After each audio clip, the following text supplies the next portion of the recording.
Un rapport pour réformer l'islam en France et contrer la fabrique de l'islamisme, je cite.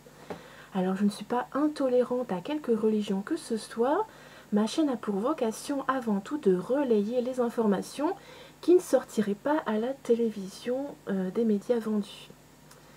Une structure chargée d'organiser et financer le culte musulman et une lutte accrue contre le discours salafiste sur les réseaux sociaux, l'Institut Montaigne ébauche des pistes de lutte contre la fabrique de l'islamisme, je cite, dans un rapport publié lundi. Rendu public en plein débat sur l'organisation de l'islam en France, le rapport de ce groupe de réflexion libérale veut réformer la deuxième religion de France et s'alarme particulièrement de la prolifération des thèses islamistes sur Internet. Intitulé La fabrique de l'islamisme, ce document énumère les usines de production de l'islamisme, les frères musulmans en Égypte, le wahhabisme en Arabie saoudite, turco-islamisme en Turquie, etc. et souligne l'incroyable, je cite, influence des réseaux sociaux dans son expansion, assurant que derrière Barack Obama ou Donald Trump, 6 des plus grands influenceurs mondiaux sont saoudiens. En France, l'auteur du rapport, Hakim El-Karoui, dit constater une progression de l'idéologie islamiste, même si les islamistes sont largement minoritaires, je cite. Les salafistes, branche rigoriste de l'islam, gagnent du terrain à l'intérieur de la communauté, surtout chez les jeunes, selon lui. Il y a à peu près 800 000 à 1 million de personnes qui suivent un discours religieux produit par des salafistes, a-t-il affirmé sur Europe 1, disant s'appuyer sur une étude d'un institut de sondage. Selon lui, la France doit se doter de moyens et de réseaux importants pour diffuser un contre-discours aux thèses salafistes. Cet ancien conseiller de Jean-Pierre Raffarin à Matignon constate aussi que le halal imprègne de plus en plus la façon de vivre ensemble avec le développement de ces communautaires d'hébergement ou de covoiturage halal, donc de sites internet communautaires d'hébergement ou de covoiturage halal. Un rapport qui enfonce des portes ouvertes, je cite. Ce rapport est publié alors que sont organisées jusque mi-septembre 2018 des assises territoriales de l'islam de France dans chaque département français, sous l'égide des préfets, pour faire émerger auprès du président Emmanuel Macron des propositions sur l'organisation de l'islam en France et ses 6 millions de fidèles. Grand thème abordé, représentation institutionnelle, financement des mosquées et formation des imams et aumôniers.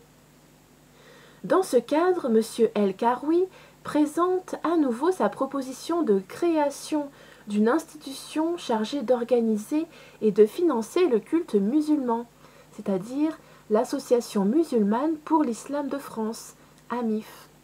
Objectif, je cite, créer une organisation neutre, indépendante des pays d'origine, indépendante de ceux qui tiennent aujourd'hui les mosquées, pour prélever une toute petite somme d'argent sur chaque acte de consommation et réinvestir cette somme d'argent dans le travail théologique, souligne-t-il. Cette structure pourrait notamment gérer une taxe halal, idée maintes fois évoquée depuis les années 90. Il ne s'agirait pas d'un impôt prélevé par l'État, mais d'un prélèvement géré par l'association et s'inspirerait de la taxe de cacheroux de la communauté juive, gérée par les rabbinats et qui permet de certifier les produits cachers. C'est la montagne qui a accouché d'une souris, a estimé auprès de l'AFP Abdallah Zekri, délégué général du Conseil français pour le culte musulman, CFCM, instance élue considérée comme représentative par les pouvoirs publics, mais critiquée pour son manque d'efficacité. Il n'y a aucune proposition nouvelle, a-t-il affirmé. Il a rappelé que les grandes fédérations de mosquées, dont celle animant le CFCM, avaient annoncé en juillet dernier un projet d'association pour le financement et le soutien du culte musulman, AFSCM. Celle-ci va mettre en place une structure chargée de collecter une contribution volontaire sur le halal, le pèlerinage, la zakat, aumône légale, et les dons des fidèles, selon le CFCM. C'est aux musulmans de s'occuper de leur religion, ce n'est pas à l'État de l'organiser, a par ailleurs estimé M. Zekri. L'ancien président du CFCM, Anwar Kbibesh, a pour sa part dit sur BFM TV ne pas constater du tout cette montée si inquiétante de l'islamisme décrite dans le rapport. Dans un communiqué, Gérard Collomb, ministre de l'Intérieur, a pris note de propositions très intéressantes, je cite, qui appellent à un rassemblement et une mobilisation des musulmans républicains en France.